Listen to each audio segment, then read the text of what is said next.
സർവസംശയച്ഛേത്താരം സച്ചിദാനന്ദവിഗ്രഹം സദാ സുസ്മേരവദനം ബാലകൃഷ്ണം നമാമ്യഹം. എല്ലാവർക്കും എൻ്റെ വിനീതമായ പ്രണാമം.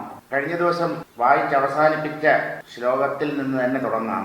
ആത്മാവിനില്ല ദുഃഖം ഉണ്ടെന്ന് തോന്നുന്നതും ആത്മാവ് മനസ്സറിഞ്ഞിടുന്നീല അതുമൂലം ഉള്ളത് പോകയില്ലെന്നുള്ളത് ബോധിപ്പാനായുള്ളൂ. ഞാൻ പറഞ്ഞിടാം ഇനിയും കേട്ടുകൊള്ളുക. ആത്മാവിന്റെ സ്വരൂപം ദുഃഖമല്ല. ആത്മാവിൽ ദുഃഖം അല്പം പോലുമില്ല. അത് ആനന്ദസ്വരൂപമായ വസ്തുവാണ്. ദുഃഖമുണ്ട് എന്ന് തോന്നുന്നു. അത് ആത്മാവിനെ നാം വേണ്ടവണ്ണം അറിയാത്തത് കൊണ്ടാണ്. ആത്മാവ് മനസ്സറിഞ്ഞിടുന്നില്ല. ആത്മാവാണ് മനസ്സിനെ അറിയുന്നത്. മനസ്സും ബുദ്ധിയും ഒരിക്കലും ആത്മാവിനെ അറിയാൻ പര്യാപ്തങ്ങളല്ല. അങ്ങനെ ഈ ആത്മതത്വത്തെ വേണ്ടവണ്ണം മനസ്സറിയാതിരിക്കുന്നു. എന്തുകൊണ്ട് എന്ന് ചോദിച്ചാൽ മനസ്സിലെ സങ്കല്പങ്ങൾ കാരണം അത് മറയ്ക്കപ്പെട്ടതുപോലെ തോന്നുന്നു. സങ്കല്പങ്ങൾ ഒടുങ്ങിയാൽ ആത്മതത്വം ഉള്ളിൽ വ്യക്തമായി പ്രകാശിക്കുകയും ചെയ്യും. അങ്ങനെ ആത്മാവെ മനസ്സറിഞ്ഞിടുന്നില്ല. അതുമൂലം ആത്മാവിന് ദുഃഖമുണ്ടെന്ന് തോന്നുന്നു. നാം ദുഃഖിതരാണ് എന്ന് നാം കരുതുന്നു. ഇനി ഉള്ളത് പോകയില്ലെന്നുള്ളത് ബോധിപ്പാനായി. ഇവിടെ രണ്ടർത്ഥം പറയാം. ആത്മാവ് ഉള്ള വസ്തുവാണ്, സത്യമാണത്. അത് മാത്രമേ സത്യമായിട്ടുള്ളൂ. അതിലൊരിക്കലും നാശമില്ല. ന അഭാവോ വിദ്യത്തെ സതഹ എന്ന് ഗീതയിൽ ശ്രീകൃഷ്ണൻ പറഞ്ഞതുപോലെ സത്തിന് അഭാവം ഒരിക്കലും ഉണ്ടാവുകയില്ല. സത്ത്, ഉണ്മ ഒരിക്കലും ഇല്ലാതാവുകയില്ല. അതാണല്ലോ അതിൻ്റെ അനശ്വരത. അപ്പോൾ ഉള്ളത് പോകയില്ല. ഇനി മറ്റൊരർത്ഥം എന്ന് പറഞ്ഞാൽ ആത്മാവിന്റെ സ്വരൂപം ദുഃഖമാണ് അല്ലെങ്കിൽ ആയിരുന്നു എങ്കിൽ അതിനെ ഒരു കാലത്തും നീക്കാൻ പറ്റില്ല. ആ ദുഃഖം ആത്മാവിൽ നിന്ന് ഒരിക്കലും വിട്ടുപോവുകയില്ല. കാരണം ഒരു വസ്തുവിന്റെ തനതായ സ്വഭാവം അല്ലെങ്കിൽ സ്വരൂപം അതൊരിക്കലും അതിന് നഷ്ടമാവുകയില്ല. എന്തുകൊണ്ട്? സ്വഭാവം നഷ്ടമാകുന്നു എന്ന് വന്നാൽ വസ്തു തന്നെ ഇല്ലാതാകുന്നു എന്നാണ് അർത്ഥം. അപ്പൊ ആത്മാവ് അനശ്വരമാണ് എന്ന് നമ്മൾ കരുതുകയും അതിന്റെ സ്വരൂപം ദുഃഖമാണ് എന്നും കരുതിയാൽ എന്ത് സംഭവിക്കും? ആത്മാവ് അനശ്വരമായതുകൊണ്ട് അതിന്റെ സ്വരൂപമായ ദുഃഖവും അനശ്വരമായിരിക്കും. എന്ന് പറഞ്ഞാൽ ഒരിക്കലും ആ ദുഃഖത്തെ നമുക്ക് ഇല്ലായ്മ ചെയ്യാൻ പറ്റില്ല. ചുരുക്കം, ആത്മാവിന്റെ അനശ്വരതയും ഈ ദുഃഖവും പൊരുത്തപ്പെടാത്തതായി തീരും. ആത്മാവ് ആനന്ദ സ്വരൂപമാണ് എന്ന് പറയുന്നു, അനശ്വരമാണ് എന്നും പറയുന്നു. നമ്മൾ അനശ്വരമാണ് എന്നുള്ളതിനെ അംഗീകരിക്കുകയും എന്നാൽ അതിന്റെ സ്വരൂപം ദുഃഖമാണ് എന്ന് കരുതുകയും ചെയ്യുമ്പോൾ ആ ദുഃഖം ഒരിക്കലും പരിത്യജിക്കാൻ കഴിയാത്തതാണ്. ആത്മാവിനൊരിക്കലും ഈ ദുഃഖത്തെ നീക്കം ചെയ്യാൻ കഴിവില്ല എന്ന് വരും. കാരണം അത് സ്വരൂപമാണല്ലോ. എന്നാൽ അങ്ങനെയല്ല. ഉള്ളത് പോകയില്ല എന്നുള്ളത് ബോധിപ്പാൻ ആത്മാവിന്റെ സ്വരൂപം ആണ് ഈ ദുഃഖം എന്ന് കരുതുന്ന പക്ഷം അത് ഒരിക്കലും നഷ്ടമാവില്ല. ആ ദുഃഖം നഷ്ടമാകണമെങ്കിൽ ആത്മാവ് നഷ്ടമാകണം. എന്നാൽ ഈ ആത്മാവാകട്ടെ അനശ്വരമായ സത്യവുമാണ്. ഇങ്ങനെ ഇത് രണ്ടും പൊരുത്തപ്പെടാത്തത് കൊണ്ട് ആത്മാവ് ഉള്ളതും ദുഃഖം ഇല്ലാത്തതുമാണ്. അല്ലെങ്കിൽ ദുഃഖം ആഗന്തുകമാണ്, ഇടയ്ക്ക് കയറി വന്നതാണ്. തത്വജ്ഞാനത്തിലൂടെ ആ ദുഃഖത്തെ പൂർണ്ണമായി ക്ഷയിപ്പിക്കാൻ പറ്റും. ഈ കാര്യം മനസ്സിലാക്കി തരാനായി ഞാൻ വീണ്ടും സംസാരിക്കാം, നീ കേട്ടുകൊള്ളുക എന്നാണ് ആചാര്യൻ പറയുന്നത്. ഇനി എന്ത് പറയുന്നു എന്ന് നോക്കാം. അഗ്നിതൻ സ്വാഭാവികമായുള്ളോരുഷ്ണപ്രഭ ഭഗ്നമാക്കുവാൻ മണി മന്ത്രാദി പ്രതിബന്ധ സക്രിയകളെ ചെയ്തു ശൈത്യത്തെ വരുത്തിയാൽ തൽക്കാലം പാർക്കും കർമ്മ ശക്തി പോവോളം പിന്നെ. അഗ്നിതൻ സ്വാഭാവികമായുള്ളോരുഷ്ണപ്രഭ. അഗ്നിയുടെ സ്വഭാവമാണ് ചൂടും പ്രകാശവും. ചൂടില്ലാത്ത അഗ്നിയോ പ്രകാശമില്ലാത്ത അഗ്നിയോ നമുക്ക് കാണാൻ കഴിയില്ല. അഗ്നി എന്നൊന്നുണ്ടെങ്കിൽ അതിൻ്റെ സ്വഭാവമായ അല്ലെങ്കിൽ സ്വഭാവങ്ങളായ ചൂടും പ്രകാശവും അതിനുണ്ടാവും. ഇവകളോടുകൂടെ ചേർന്നു മാത്രമേ അഗ്നിക്ക് നിലനിൽപ്പുള്ളൂ. ഇവ രണ്ടും ഇല്ല എന്ന് വരികിൽ അഗ്നി തന്നെ ഇല്ലാതാവും എന്ന് പറയേണ്ടി വരും.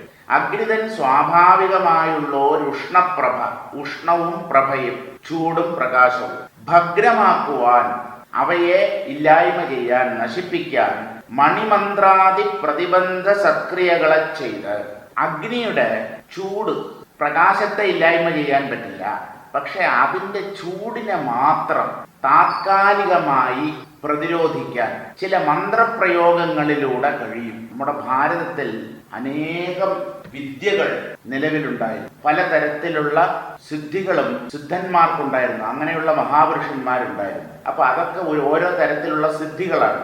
അങ്ങനെയുള്ള ഒരു സിദ്ധിയാണ് അഗ്നി ജ്വലിക്കവേ തന്നെ അതിന്റെ ചൂട് അനുഭവപ്പെടാതാക്കുക. അങ്ങനെ മന്ത്രം കൊണ്ട് അഗ്നിയെ ബന്ധിച്ചു കഴിഞ്ഞാൽ ആ അഗ്നിയിൽ വിരൽ കൊണ്ട് വെച്ചാൽ ആ വിരൽ പൊള്ളുകയില്ല. ആ അഗ്നിയിൽ കത്തിപ്പോകുന്ന ഏതെങ്കിലും പദാർത്ഥങ്ങളെ നിക്ഷേപിച്ചാൽ അവ അതുപോലെ കിടക്കും, കത്തിച്ചാമ്പലാവുകയില്ല. ഇതെങ്ങനെ? ഒക്കെ സാധ്യമാണ്. മന്ത്രത്തിന് കഴിയാത്തതായി മറ്റൊന്നുമില്ല. ലോകത്തിൽ യാതൊന്നും തന്നെ ഇല്ല എന്ന് പറയാം. അപ്പോ മണി മന്ത്രം, മണി എന്ന് പറഞ്ഞാൽ രത്നം, അങ്ങനെ പലതരം അപൂർവ സിദ്ധികളും ഭാരതത്തിൽ നിലനിന്നിരുന്നു. അപ്പൊ അതിന്റെ ചൂടിനെ, പ്രഭയെ ഇല്ലാതാക്കാൻ പറ്റില്ല, ചൂടിനെ ഇല്ലാതാക്കാൻ മണി മന്ത്രം തുടങ്ങിയ പ്രതിബന്ധ ക്രിയകൾ താത്കാലികമായി അതിന്റെ സ്വഭാവത്തെ അതിൽ നിന്ന് മാറ്റി നിർത്താൻ മന്ത്രങ്ങൾക്കൊക്കെ കഴിഞ്ഞു എന്ന് വരും. അങ്ങനെയുള്ള സിദ്ധികളുണ്ട്. പ്രതിബന്ധ സക്രിയകളെ ചെയ്ത് ശൈത്യത്തെ വരുത്തിയാൽ അപ്പോൾ എന്താവും? അഗ്നി ജ്വലിക്കുകയും ചെയ്യും, ചൂടുണ്ടാവുകയുമില്ല. തണുത്ത അഗ്നി. അഗ്നി എങ്ങനെയാ തണുപ്പാവുന്നത്? മന്ത്രത്തിലൂടെ അത് സാധ്യമാവും. അതിന്റെ ചൂടിനെ സ്തംഭിപ്പിക്കാൻ, സ്തബ്ധമാക്കി തീർക്കാൻ മന്ത്രങ്ങൾക്ക് കഴിവുണ്ട്. പക്ഷേ ഇവിടെ ഒരു കാര്യം നാം ഓർക്കണം, അത് താത്കാലികം മാത്രമാണ്. കാരണം അഗ്നിയുടെ സ്വഭാവമാണ് ചൂട്. താത്കാലികമായി ആ ചൂട് അനുഭവപ്പെടാതിരുന്നാലും കുറെ കഴിയുമ്പോൾ അതിൻ്റെ തനതായ സ്വഭാവമായ ചൂട് അനുഭവപ്പെടും. അഗ്നിക്ക് ചൂടിനെ വിട്ടിട്ട് നിൽക്കാൻ പറ്റില്ല. നമുക്ക് അത് അനുഭവപ്പെടാതാക്കി തീർക്കാൻ ചില മന്ത്രപ്രയോഗങ്ങളിലൂടെ കഴിയും. അതാണ് പ്രതിബന്ധ സക്രിയകളെ ചെയ്ത് ശൈത്യത്തെ വരുത്തിയാൽ, അഗ്നിയെ തണുത്തതാക്കി തീർത്താൽ, തണുപ്പുള്ളതാക്കി തീർത്താൽ തൽക്കാലം പാർക്കും. ആ ശക്തി എന്ന് പറഞ്ഞാൽ ചൂടില്ലാത്ത ആ നില കുറച്ചു സമയം അതിൽ തങ്ങി നിൽക്കും. കർമ്മശക്തി പോവോളം. ഇവിടെ കർമ്മശക്തി എന്ന് പറഞ്ഞാൽ മന്ത്രശക്തി. ആ മന്ത്രത്തിന്റെ സ്വാധീനം, ആ മന്ത്രപ്രയോഗത്തിനൊക്കെ പരിമിതികളുണ്ട്. ആ പരിമിതി ഉള്ളത് കൊണ്ട് കുറച്ചു നേരത്തേക്ക് തണുത്തതുപോലെ കാണപ്പെടും അഗ്നി. കൈകൊണ്ട് വെച്ചാൽ നമുക്ക് ചൂട് അനുഭവപ്പെടില്ല, കൈ പൊള്ളില്ല. പക്ഷേ ആ മന്ത്രപ്രയോഗത്തിന്റെ ശക്തി ക്ഷയിച്ചു വരുമ്പോൾ എന്തു ചെയ്യും? അഗ്നി വീണ്ടും തൻ്റെ സ്വതസിദ്ധമായ ഉഷ്ണത്തോടുകൂടി, ചൂടോടുകൂടി പ്രകാശിച്ചു തുടങ്ങും. തൽക്കാലം പാർക്കും കർമ്മശക്തി പോവോളം. പിന്നെ എന്ത് സംഭവിക്കും? ശുക്ഷണീതാനുമതി തീക്ഷ്ണമായി ജ്വലിച്ചുടൻ തക്ഷണമുഷ്ണത്വവും വന്നിടുമതുപോലെ ആത്മാവു തനിക്കു ദുഃഖം സ്വാഭാവികമെന്നോർത്തുകൃഷ്ടകർമ്മങ്ങളെ കൊണ്ടതു നശിപ്പിച്ചാൽ മുക്തിയായുള്ള സുഖ സിദ്ധിയുമുണ്ടാം. കർമ്മശക്തി പോമതു നേരം മുക്തിയും നശിച്ചിടും. പിന്നെയും പൂർവകർമ്മ വാസന പോലെ ദുഃഖം വന്നനുഭവിച്ചിടും ജീവനു സുമംഗലേ. അല്ലയോ മംഗളസ്വരൂപിണി, സുമംഗലേ. ശുക്ഷണി താനും അതിതീക്ഷ്ണമായി ജ്വലിച്ച്. ശുക്ഷണി എന്ന് പറഞ്ഞാൽ അഗ്നി എന്നർത്ഥം. അപ്പൊ ഈ മന്ത്രത്തിന്റെ സ്വാധീനം കുറെ സമയം നിലനിൽക്കും.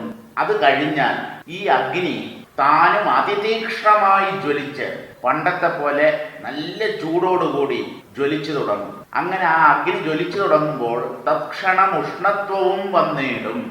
ആ അഗ്നിയുടെ സ്വാഭാവികമായ ചൂടും പ്രകാശവും രണ്ടുമുണ്ടാവും. അഗ്നിയെ തന്നെ നമുക്ക് പൂർണ്ണമായി ബന്ധിക്കാൻ കഴിയും. ചൂട് മാത്രമല്ല, അഗ്നിയുടെ പ്രകാശത്തെ പോലും ഇല്ലാതാക്കാൻ, താത്കാലികമായി ഇല്ലെന്ന് തോന്നിക്കാൻ മന്ത്രങ്ങൾക്ക് കഴിയും. എന്നാൽ അത് കുറെ നേരത്തേക്ക് മാത്രമാണ്. ആ അഗ്നി വീണ്ടും ശക്തമായി ജ്വലിക്കും. തൻ്റെ പ്രകാശത്തോടൊപ്പം, ചൂടോടൊപ്പം ജ്വലിച്ചു തുടങ്ങും. തക്ഷണം ഉഷ്ണത്വവും വന്നിടും. കാരണം അഗ്നിയുടെ സ്വഭാവമാണ് ചൂടും പ്രകാശവും.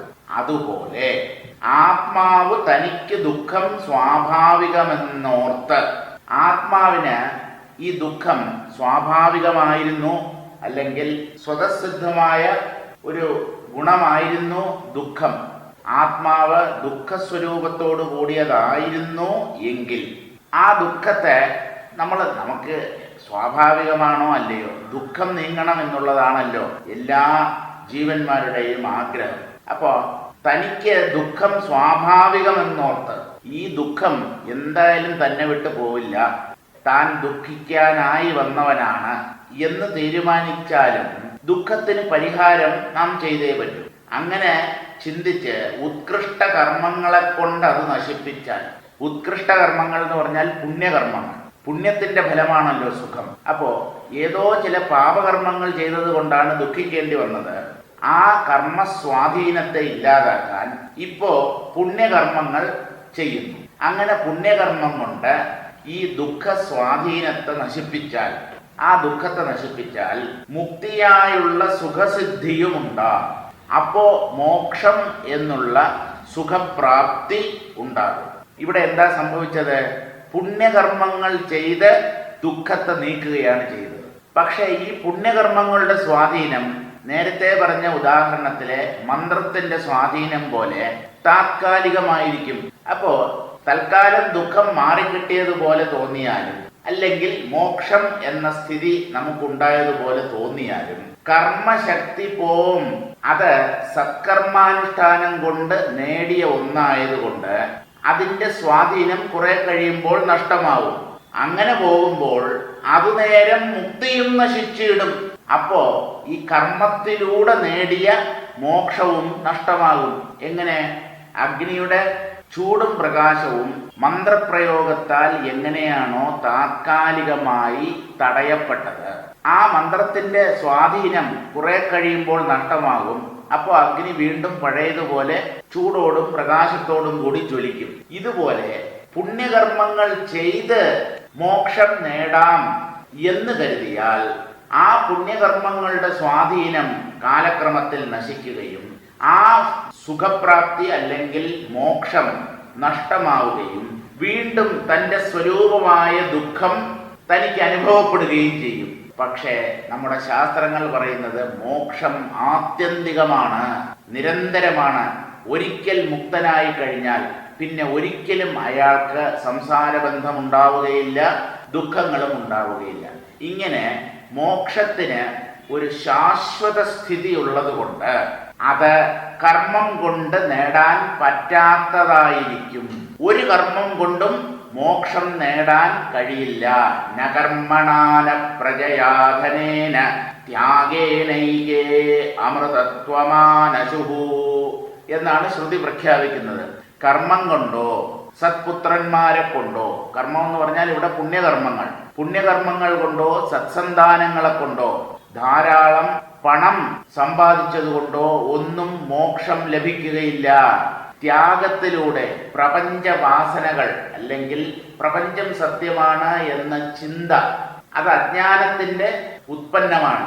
ആ അജ്ഞാനത്തെ ജ്ഞാനം കൊണ്ട് നശിപ്പിച്ചാലല്ലാതെ വൈരാഗ്യ വിരക്തികളിലൂടെ ഈ അജ്ഞാനം നഷ്ടമായാൽ മാത്രമേ മോക്ഷം സിദ്ധിക്കുകയുള്ളൂ.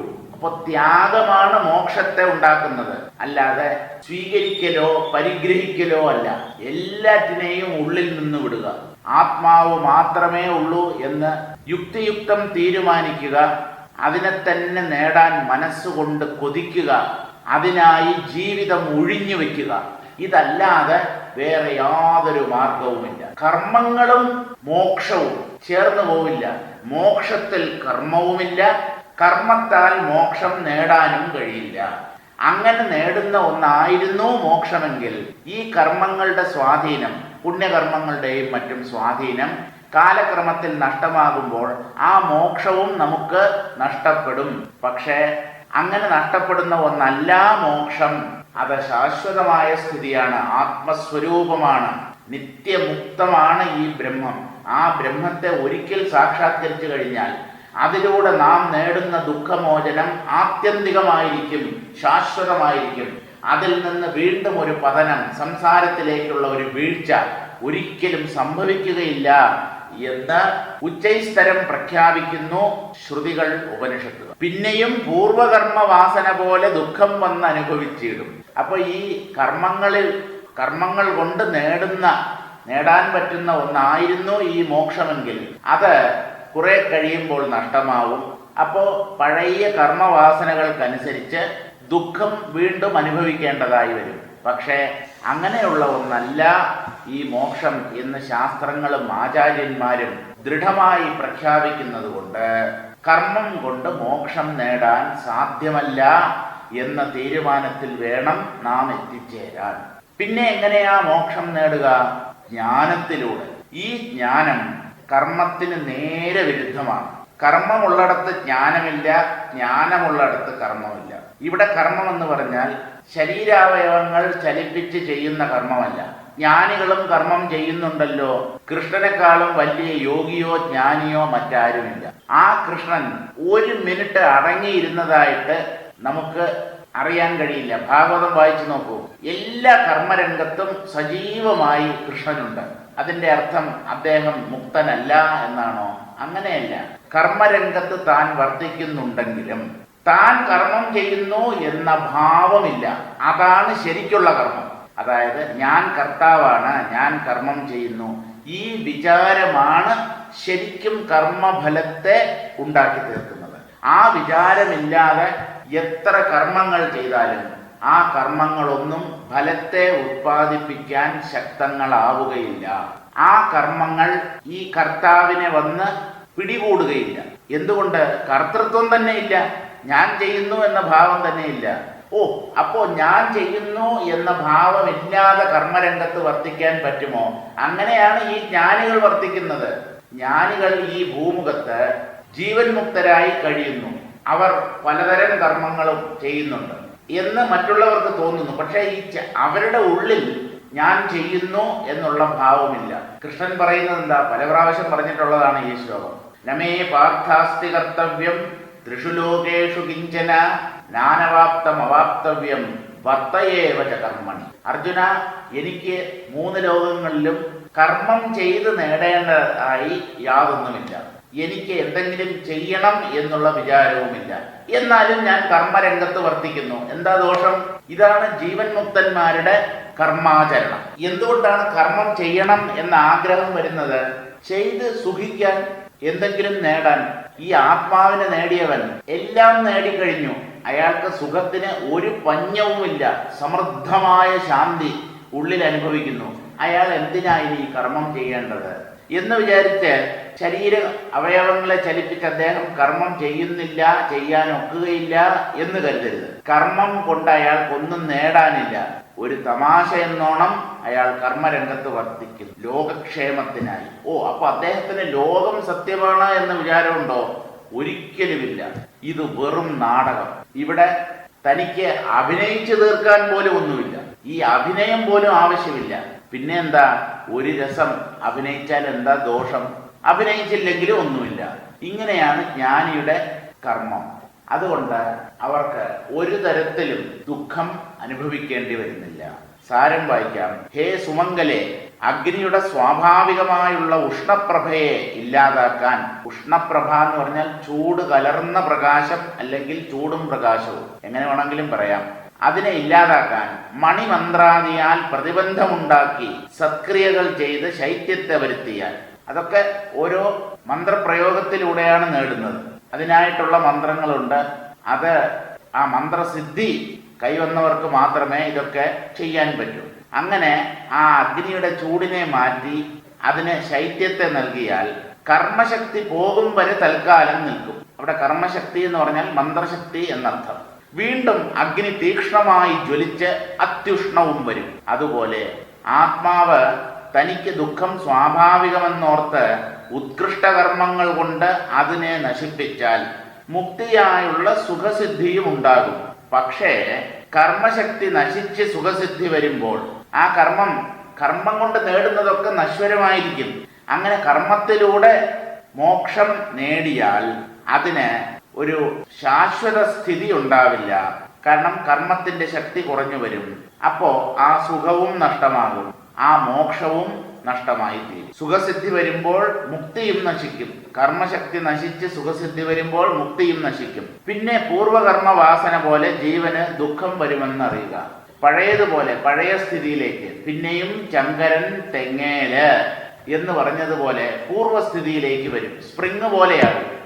സ്പ്രിങ് നമ്മൾ കൈകൊണ്ട് അമർത്തി വെച്ചാൽ അത് അമർന്നിരിക്കും, അടങ്ങിയിരിക്കുന്നത് പോലെ തോന്നും. കൈയെടുത്തു കഴിഞ്ഞാൽ പൊന്തി വരും. ഇതാണല്ലോ സ്പ്രിങ്ങിന്റെ സ്വഭാവം. അപ്പോ സത്കർമ്മങ്ങളിലൂടെ നേടുന്ന മോക്ഷം, കർമ്മങ്ങൾ കൊണ്ട് മോക്ഷം നേടാൻ കഴിയുകയില്ല എന്നുള്ളതാണ് ശാസ്ത്ര സിദ്ധാന്തം. പക്ഷേ ഈ കർമ്മകാണ്ഡ വേദഭാഗത്തെ ആശ്രയിച്ച് അതാണ് അന്തിമം എന്ന് വാദിക്കുന്ന ചിലർ സത്കർമ്മങ്ങൾ മാത്രം ചെയ്താൽ അതുകൊണ്ട് മോക്ഷം നേടാം എന്ന് തെറ്റായി മനസ്സിലാക്കുന്നു. അവരുടെ ധാരണ തെറ്റാണ് എന്ന് യുക്തിയുക്തം സ്ഥാപിക്കുകയാണ്. അങ്ങനെ കർമ്മശക്തി കൊണ്ട്, കർമ്മ ആചരണം കൊണ്ട്, വൈദിക കർമ്മങ്ങളിലൂടെ, പുണ്യകർമ്മങ്ങളിലൂടെ ഈ സുഖവും അല്ലെങ്കിൽ മോക്ഷവും നേടിയാൽ അതിന് ശാശ്വത സ്ഥിതി ഉണ്ടാവില്ല. എന്തുകൊണ്ട്? ആ കർമ്മം നഷ്ടമാകും, അതിന്റെ സ്വാധീനം കുറയും. പിന്നെ പൂർവകർമ്മ വാസന പോലെ ജീവന് ദുഃഖം വരും. അപ്പൊ ആ ദുഃഖം ഒരിക്കലും നീങ്ങുകയില്ല. അപ്പൊ പിന്നെ ശാസ്ത്രങ്ങൾ പ്രഖ്യാപിക്കുന്ന മോക്ഷം എന്ന അവസ്ഥയ്ക്ക് ഒരർത്ഥവും ഇല്ലാതാവും. മോക്ഷം നേടണം, അതിനാണ് മനുഷ്യ ജീവിതം എന്നാണല്ലോ ശാസ്ത്രങ്ങൾ പറയുന്നത്. അപ്പൊ അതൊരു കെട്ടുകഥയാവാൻ പറ്റില്ല. അത് ആ വേദവാക്യങ്ങൾ കള്ളമാവാൻ പറ്റില്ല. അതുകൊണ്ട് കർമ്മങ്ങളിലൂടെ മുക്തി സിദ്ധിക്കുകയില്ല. ഇവിടെ ഒരു കുറിപ്പ് കൊടുത്തിട്ടുണ്ട്. ജീവൻ മുക്താവസ്ഥയുടെ കാര്യമാണ് ആചാര്യർ അരുളി ചെയ്തിരിക്കുന്നത്. പ്രാരബ്ധം അനുഭവിക്കാൻ ജീവാത്മാവ് സ്വസ്ഥാനത്ത് വരേണ്ടതുണ്ട് എന്ന് പറഞ്ഞാൽ ജീവഭാവത്തിലേക്ക് ഇറങ്ങി വരേണ്ടതുണ്ട്. പ്രാരബ്ധം അനുഭവിച്ച ശേഷം തപസ്സനുഷ്ഠിച്ചാൽ ശിവനില പ്രാപിച്ച് പരമ്പൊരുളിൽ ലയിക്കാം. ഇനി ജ്ഞാനം നേടിയാലും ആ ശരീരത്തിന്റെ പ്രാരബ്ധം അത് തുടരുക തന്നെ ചെയ്യും. അങ്ങനെയാണ് ഈ ജ്ഞാനികൾക്കൊക്കെ പലതരത്തിലുള്ള രോഗങ്ങളും വരുന്നത്. അതൊക്കെ ദുഷ്കൃത ഫലമാണ്, പാപകർമ്മങ്ങളുടെ ഫലമാണ്. അല്ലെങ്കിൽ ആ രോഗം വരികയില്ല. പക്ഷേ ആ പ്രാരബ്ധം ശരീരത്തിനാണ്, താൻ ശരീരമല്ല എന്ന് തത്വജ്ഞാനി വ്യക്തമായി അറിയുന്നു. അതുകൊണ്ട് ശരീരത്തെ ബാധിക്കുന്ന രോഗങ്ങളും മറ്റും ജ്ഞാനിയുടെ സ്വരൂപത്തിന് ഒരു തരത്തിലുള്ള ആഘാതവും ഏൽപ്പിക്കുന്നില്ല. അതുകൊണ്ട് അദ്ദേഹം ആനന്ദം അനുഭവിച്ചുകൊണ്ട് തന്നെ രോഗഗ്രസ്തനായി കഴിയുന്നു. വേദന കൊണ്ട് തറയിൽ ഉരുണ്ടു എന്ന് വരാം ഒരു ജ്ഞാനി, അയ്യോ അമ്മേ എന്നൊക്കെ നിലവിളിച്ചു എന്ന് വരാം. എന്നാലും അദ്ദേഹത്തിന് താൻ ശരീരമാണെന്നോ താൻ ദുഃഖം അനുഭവിക്കുന്നു എന്നോ ഉള്ള ഭാവം ഉള്ളിലില്ല. തൻ്റെ ശരീരമാണ് വേദന സഹിക്കാൻ പറ്റാതെ നിലത്ത് ഉരുളുന്നത്, നിലവിളിക്കുന്നത്. താൻ ആത്മാവാണ് എന്ന ഭാവത്തിൽ അദ്ദേഹം ഉറച്ചു നിൽക്കുന്നു. അപ്പൊ പിന്നെ എന്തിനാ നിലവിളിക്കുന്നത് എന്ന് ചോദിച്ചാൽ, നിലവിളിക്കാൻ ഉപയോഗിക്കുന്ന നാവ് ഈ ശരീരത്തിലാണ്. തറയിൽ കിടന്ന് പുളയുന്നത് ആ ശരീരവുമാണ്. ഞാൻ ഈ ശരീരമല്ല, ശരീരവുമായി എനിക്ക് യാതൊരു ബന്ധവുമില്ല. ശരീരത്തിന്റെ പ്രാരബ്ധം അത് അനുഭവിക്കുന്നു. അത് നിലവിളിച്ചു എന്ന് വരും, തറയിൽ കിടന്ന് ഉരുണ്ടു എന്ന് വരും, വേദന കൊണ്ട് പുളഞ്ഞു എന്ന് വരും. പക്ഷെ ഞാൻ ഇതല്ല എന്ന ഉറപ്പാണ് അദ്ദേഹത്തെ മഹാനാക്കി തീർക്കും. അങ്ങനെയാണ് ജ്ഞാനികളുടെ മഹത്വം. അല്ലാതെ അവർക്ക് രോഗം വരികയില്ല, അവർ വേദന അനുഭവിക്കുകയില്ല. വേദന ശരീരത്തിലുണ്ട്, പക്ഷെ അതൊരു നിഴല് പോലെ മാത്രമേ ജ്ഞാനിയിൽ സ്വാധീനം ചെലുത്തുന്നുള്ളൂ. എന്ന് പറഞ്ഞാൽ നിഴൽ നമ്മളെ ഏത് രീതിയിലാണ് ബാധിക്കുക? ബാധിക്കുന്നില്ല. അത് തന്നെ. അപ്പോ പ്രാരബ്ധം തീരാതെ ആ ശരീരം പോവില്ല. അങ്ങനെ പ്രാരബ്ധം തീർന്നു കഴിഞ്ഞാൽ മാത്രമേ ആ ശരീരം എന്നുള്ള ഉപാധിയും നഷ്ടമാവുകയുള്ളൂ. അപ്പോ ശിവനില പ്രാപിച്ച് പരമ്പൊരുളിൽ ലയിക്കാം, ആത്മാവിൽ ഏകീഭവിക്കാം. ഇപ്പോഴേ ഏകീഭവിച്ചു കഴിഞ്ഞു. ഈ ശരീരം വെറും ഒരു നിഴല് പോലെ തൻ്റെ സ്വരൂപത്തിൽ ചേർന്ന് നിൽക്കുന്നു എന്നേ ഉള്ളൂ. ജ്ഞാനിക്ക് അതുകൊണ്ട് ഒരു ബാധയുമില്ല. ശിവലയം സിദ്ധിക്കുന്ന മഹത്തുക്കൾ തുര്യനിലയും തുര്യാതീത നിലയും പ്രാപിച്ച് ആചാര്യനെയും ശിഷ്യയെയും പോലെ ജ്യോതിസിൽ ലയിക്കും. ഈ തുര്യം തുര്യാതീതം എന്നൊക്കെ പറയുന്നത് മനസ്സിനും ബുദ്ധിക്കും അതീതമായ അവസ്ഥകളാണ്. അതുകൊണ്ട് അതിനെയൊന്നും വാക്കുകൊണ്ട് വിവരിക്കാൻ പറ്റില്ല. എന്നാലും അങ്ങനെയൊക്കെയുള്ള അവസ്ഥകളുണ്ട്. തുര്യാതീതം എന്ന് പറയുന്നതാണ് ശരിക്കും മോക്ഷം. അപ്പോൾ ഈ ആചാര്യനെയും ശിഷ്യയെയും പോലെ നമുക്കും ആ പരമ്പൊരുളിൽ ലയിച്ചു ചേരാൻ കഴിയും. അത് തന്നെയാണ് മോക്ഷം. ഇനി എന്ത് പറയുന്നു നോക്കാം. ദേഹധർമ്മങ്ങളെല്ലാം ആത്മധർമ്മമെന്നുമിൻ ദേഹം ഞാനെന്നും നിനച്ചോരോരോ കർമ്മം മായാമോഹിതന്മാരായി ചെയ്യുക കൊണ്ടു ജന്മാതി ദുഃഖം ദേഹിയാമാത്മാവിനുണ്ടാക്കുന്നീ തജ്ഞാനികൾ. ഈ കർമ്മവുമായി നമുക്ക് എങ്ങനെയാ ഒരു ബന്ധം വന്നത്? കർമ്മത്തിന് കാരണം അജ്ഞാനം. വസ്തുവിനെ അറിയാത്തത് കൊണ്ട്, അല്ലെങ്കിൽ തൻ്റെ സ്വരൂപത്തെ അറിയാത്തത് കൊണ്ടാണ് നാം കർമ്മങ്ങളുമായി ബന്ധപ്പെട്ടു നിൽക്കുന്നത്. ദേഹധർമ്മങ്ങളെല്ലാം ആത്മധർമ്മം എന്നും, ശരീരത്തിന്റെ ധർമ്മങ്ങൾ എന്തൊക്കെയാണ്? ജനിക്കുക, വളരുക, ക്ഷയിക്കുക, നശിക്കുക. ഏത് ജഡത്തെയും പോലെ എല്ലാ ശരീരങ്ങളും ജഡങ്ങളാണ്. നമ്മുടെ ശരീരവും ജഡം തന്നെയാണ്. ദേഹധർമ്മങ്ങളാണ് ഈ പറഞ്ഞവ. അതിനെ ആത്മധർമ്മമെന്നും, അതായത് ശരീരം ജനിക്കുമ്പോൾ ആത്മാവ് ജനിക്കുന്നുവെന്നും, ശരീരം വളരുമ്പോൾ ആത്മാവ് അല്ലെങ്കിൽ താൻ വളരുന്നുവെന്നും, ശരീരത്തിന് ക്ഷയം സംഭവിക്കുമ്പോൾ തനിക്ക് ക്ഷയം സംഭവിക്കുന്നുവെന്നും, ശരീരം നശിക്കുമ്പോൾ താൻ നശിക്കുന്നു എന്നും ജീവൻ അജ്ഞാനമോഹിതനായി കരുതുന്നു. അതാണ് അജ്ഞാനം. ദേഹധർമ്മങ്ങൾ ആത്മധർമ്മങ്ങൾ എന്ന് കരുതുന്നു. ഇനി അത്രമാത്രമാണോ? അല്ല. ഈ ദേഹം ഞാനെന്നും, ഈ ശരീരമാണ് ഞാൻ, ശരീരം തന്നെയാണ് ഞാൻ, ശരീരത്തിൽ നിന്ന് വ്യത്യസ്തമായി ഒരു നിലനിൽപ്പ് എനിക്കില്ല, ശരീരമുണ്ടെങ്കിലേ ഞാൻ ജീവിച്ചിരിക്കൂ, അല്ലെങ്കിൽ ഞാൻ ഉള്ളവനായി തീരൂ, ശരീരനാശത്തിൽ ഞാൻ തന്നെ ഇല്ലാതാകും. അതാണ് ദേഹാത്മബോധം എന്ന പേരിൽ അറിയപ്പെടുന്നത്. ആ ദേഹം ഞാനെന്ന് നനച്ച്, ദേഹധർമ്മങ്ങൾ ആത്മധർമ്മങ്ങളാണെന്നും അതുപോലെ ദേഹം താനാണ് എന്നും നനച്ച് വിചാരിച്ച് ഓരോരോ കർമ്മം, ഓരോരോ കർമ്മം എന്ന് പറഞ്ഞാൽ ഒന്നോ രണ്ടോ കർമ്മമല്ല, സർവകർമ്മങ്ങളും മായാമോഹിതന്മാരായി ചെയ്യുക കൊണ്ട് മായയിൽ മോഹിച്ചു പോകുന്നു, ഈശ്വര മായയിൽ മോഹിച്ചു പോകുന്നു.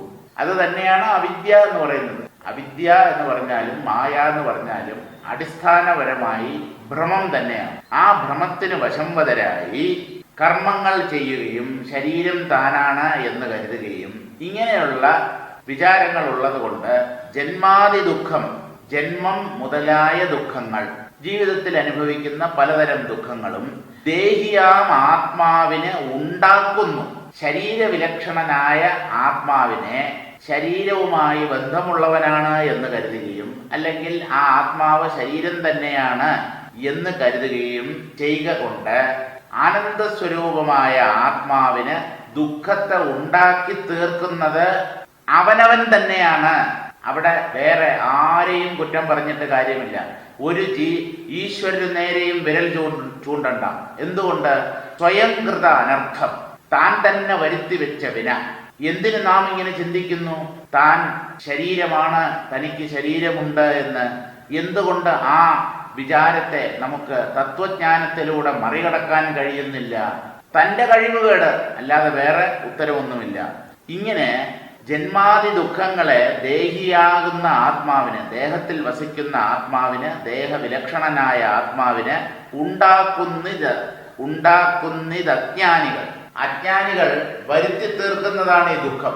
രക്ഷപ്പെടാൻ ധാരാളം മാർഗമുണ്ട്, പഴുതുകളേറെയുണ്ട്. പക്ഷേ രക്ഷപ്പെടാൻ ശ്രമിക്കുന്നില്ല, തോന്നുന്നില്ല, തനിക്ക് അതിനുള്ള കഴിവില്ല എന്ന് സ്വയം തരം താഴ്ത്തി പലതരം ദുഃഖങ്ങളിൽ ഉഴലുന്നു ഓരോ ജീവനും. രാഹുഗ്രസ്തേന്ദു സൂര്യമണ്ഡലങ്ങളെപ്പോലെ ദേഹിയും ദേഹങ്ങളിൽ വാഴുന്നു നിസ്സംഗനായി, നിത്യനായി നിരാമയനാകുമാത്മാവിനൊരു ദുഃഖമില്ലൊന്നുകൊണ്ടും ഒരു കാല ദുഃഖമില്ലൊന്നുകൊണ്ടും ഒരു കാലത്തിങ്കലും കർമ്മങ്ങൾ ചെയ്തിട്ടതു കൊണ്ടു ദേഹവുമുണ്ടാം. കർമ്മവും ദേഹം കൈക്കൊണ്ടിരുന്നേ ചെയ്തിടാവൂ. ദേഹമുണ്ടെങ്കിൽ ദുഃഖം ഉണ്ടതു ദേഹത്തിനു. ദേഹിയാകുന്ന ജീവൻ തനിക്കില്ലതു നൂനം. രാഹുഗ്രസ്ത ഇന്ദു സൂര്യമണ്ഡലങ്ങളെപ്പോലെ രാഹു ഇന്ദുവിനെയും സൂര്യനെയും ഗ്രസിക്കാറുണ്ട്. ഈ രാഹു വിഴുങ്ങുമ്പോഴാണല്ലോ സൂര്യഗ്രഹണവും ചന്ദ്രഗ്രഹണവും ഉണ്ടാകുന്നത്. ജ്യോതിസ്വരൂപനായ സൂര്യൻ, ചന്ദ്രന്റെ കാര്യം പോട്ടെ, സൂര്യപ്രകാശമാണല്ലോ ചന്ദ്രനിൽ പതിക്കുന്നത്. സ്വയം ജ്യോതിസ്വരൂപനായ ഈ സൂര്യദേവനെ, സൂര്യമണ്ഡലത്തെ രാഹു വിഴുങ്ങുന്നു പോലും. അപ്പോ സൂര്യമണ്ഡലം മറഞ്ഞു പോകുന്നു, ഇരുട്ട് വ്യാപിക്കുന്നു. ഇതാണല്ലോ സൂര്യഗ്രഹണത്തിൽ സംഭവിക്കുന്നത്. ഇതുപോലെ തന്നെ രാത്രി പ്രകാശം ചൊരിഞ്ഞിരിക്കുന്ന പൗർണമി, ആ പൗർണമിയിലാണ് ചന്ദ്രഗ്രഹണം സംഭവിക്കുന്നത്.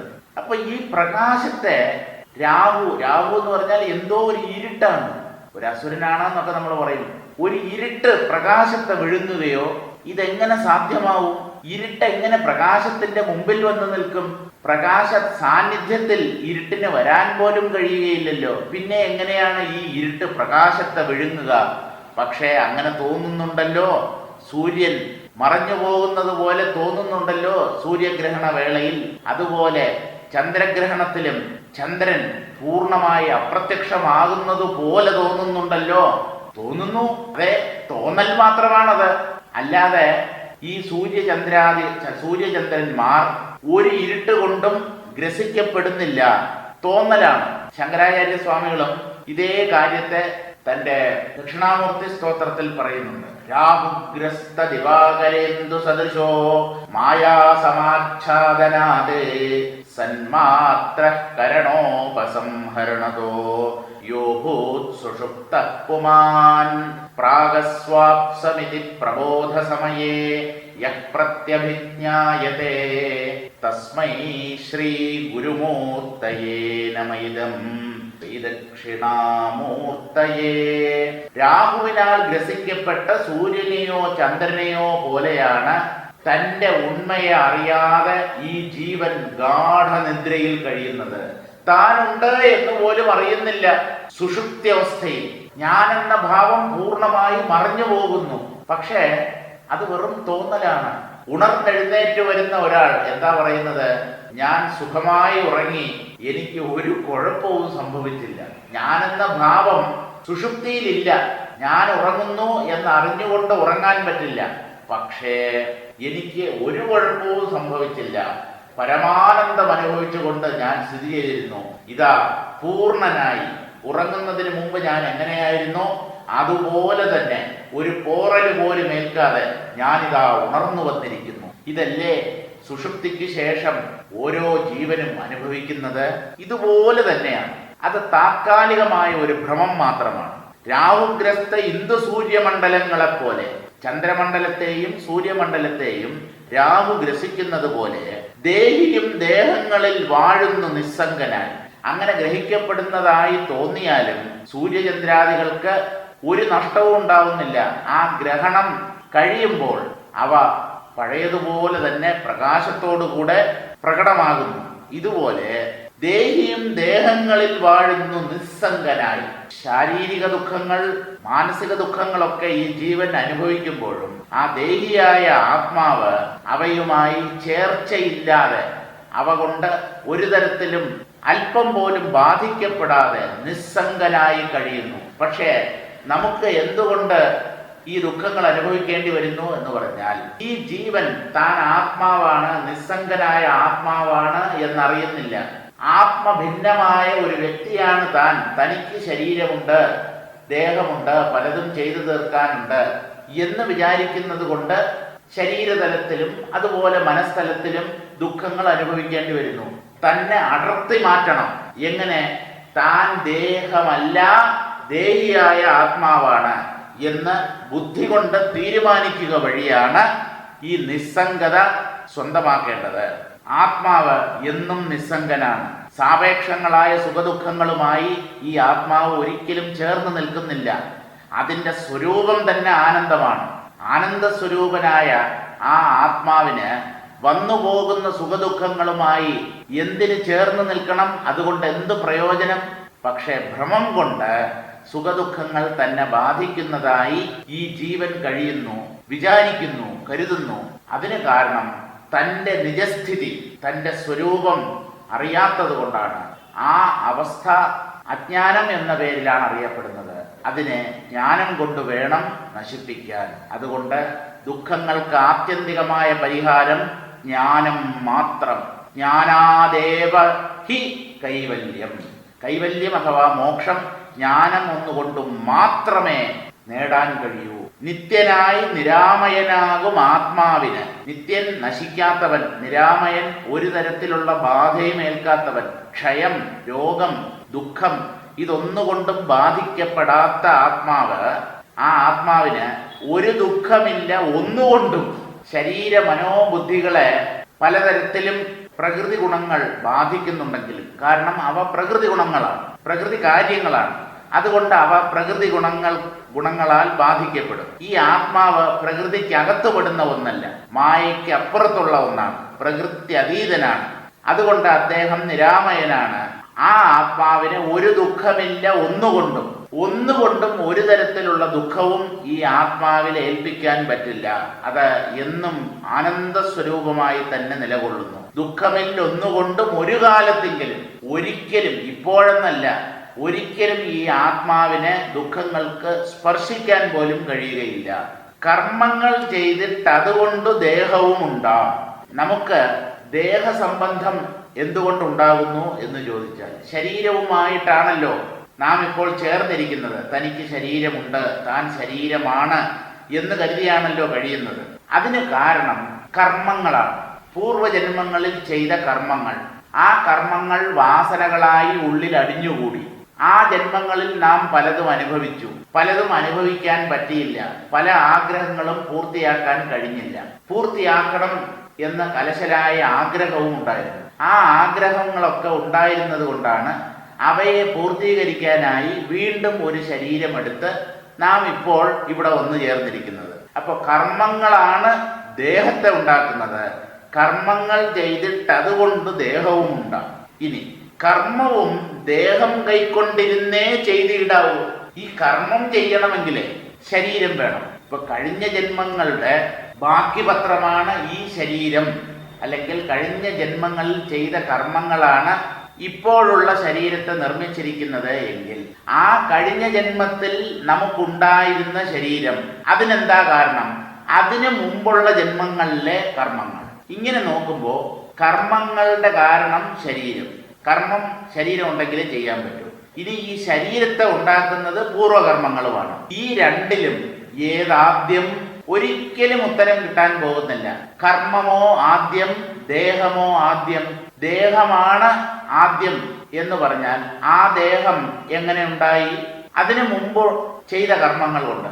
അതിനു മുമ്പ് ചെയ്ത കർമ്മങ്ങൾ എന്ന് പറഞ്ഞാൽ ദേഹമാണല്ലോ ആദ്യം ഉണ്ടായത്, അതിനു മുമ്പ് കർമ്മങ്ങൾ ഇല്ലല്ലോ. അപ്പൊ ആ കർമ്മങ്ങൾക്ക് മുമ്പ് ഒരു ശരീരമുണ്ട് എന്ന് വരും. അപ്പൊ ആദ്യത്തെ ശരീരം എന്ന ഒന്നില്ല. അപ്പൊ ആദ്യം കർമ്മമാണ് എന്ന് കരുതിയാലോ, കർമ്മമാണ് ആദ്യം ഉണ്ടായത്. അതെങ്ങനെ? ശരീരമില്ലാതെ എങ്ങനെ കർമ്മം ഉണ്ടാവും? ശരീരമാണല്ലോ കർമ്മങ്ങളെ ചെയ്യുന്നത്. ഇങ്ങനെ നോക്കുമ്പോ ശരീരമോ ആദ്യം, കർമ്മമോ ആദ്യം, ഇതിന് ഒരു ഉത്തരവുമില്ല. എന്നാലും ശാസ്ത്രങ്ങൾ കർമ്മങ്ങൾ ചെയ്യുന്നത് കൊണ്ട് ശരീരമുണ്ടാകുന്നു, കർമ്മവും ദേഹം കൈക്കൊണ്ടിരുന്നേ ചെയ്തിടാവൂ. കർമ്മം ചെയ്യാൻ ശരീരം കൂടിയേ തീരൂ.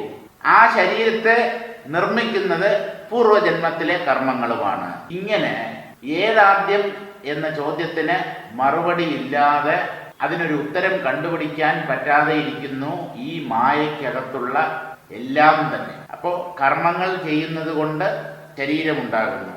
കർമ്മം ശരീരമുണ്ടെങ്കിലേ ചെയ്യാൻ പറ്റൂ. ദേഹമുണ്ടെങ്കിൽ ദുഃഖമുണ്ട്.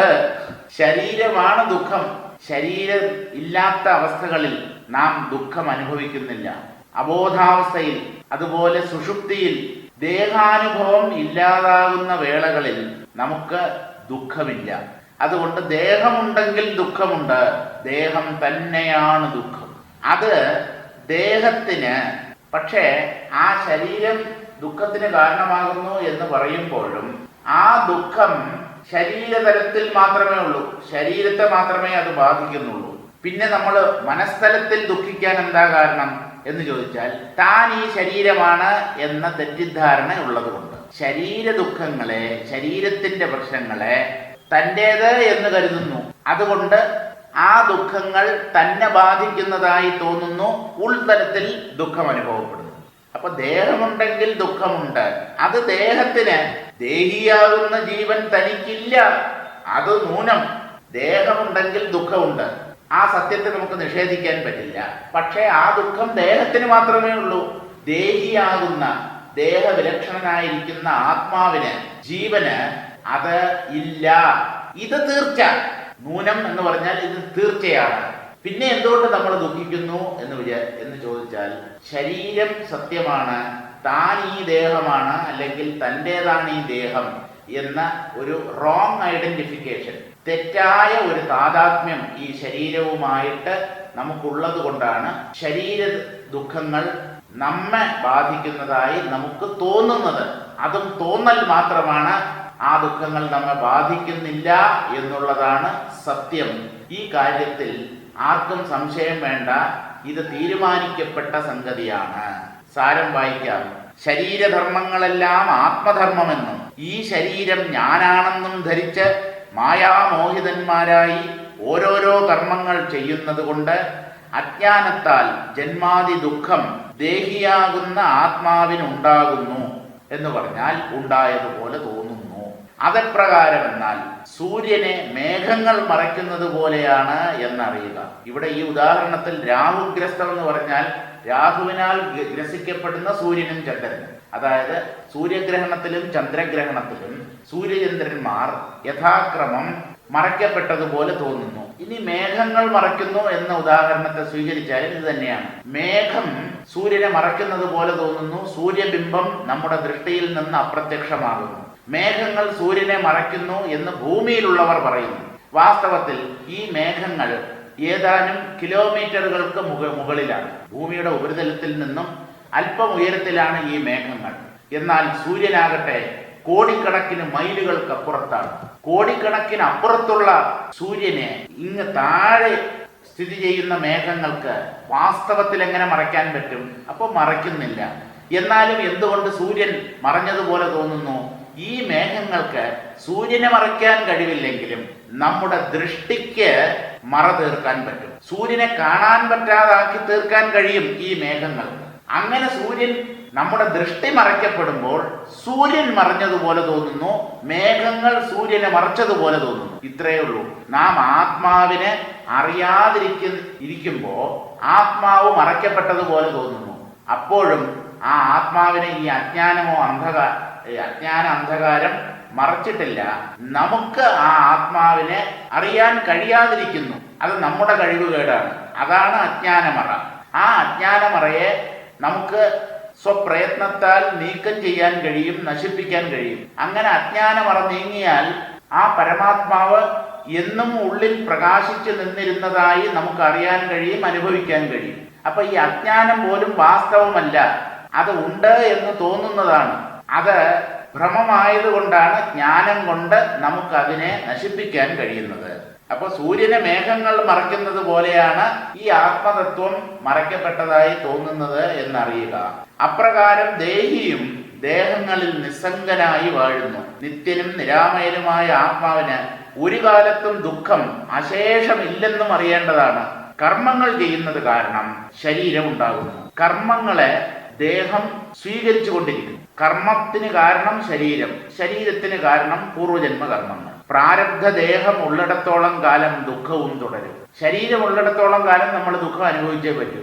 ശരീരം നിലനിൽക്കവേ തന്നെ ദുഃഖം അനുഭവിക്കാതിരിക്കാൻ മാർഗമുണ്ടോ? ഉണ്ട്. താൻ ദേഹമല്ല എന്ന് തീരുമാനിക്കുക, ആത്മാവിനെ സാക്ഷാത്കരിക്കുക. അങ്ങനെയായാൽ ശരീരമുള്ളപ്പോൾ പോലും ആ തെറ്റായ താതാത്മ്യം ഇല്ലാത്തത് കൊണ്ട് ശരീര ദുഃഖങ്ങൾ നമ്മെ ബാധിക്കുന്നില്ല.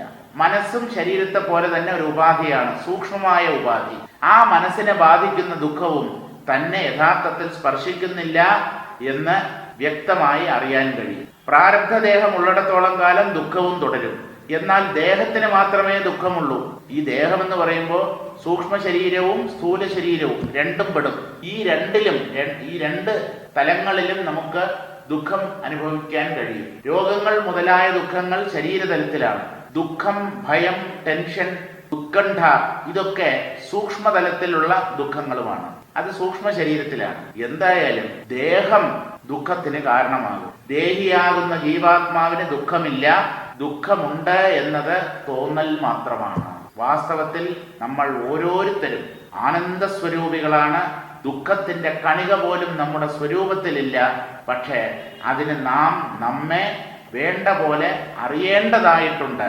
ആ വേണ്ട പോലെയുള്ള അറിവിനെയാണ് ജ്ഞാനം എന്ന് അധ്യാത്മശാസ്ത്രം പേര് പറഞ്ഞു വിളിക്കുന്നത്.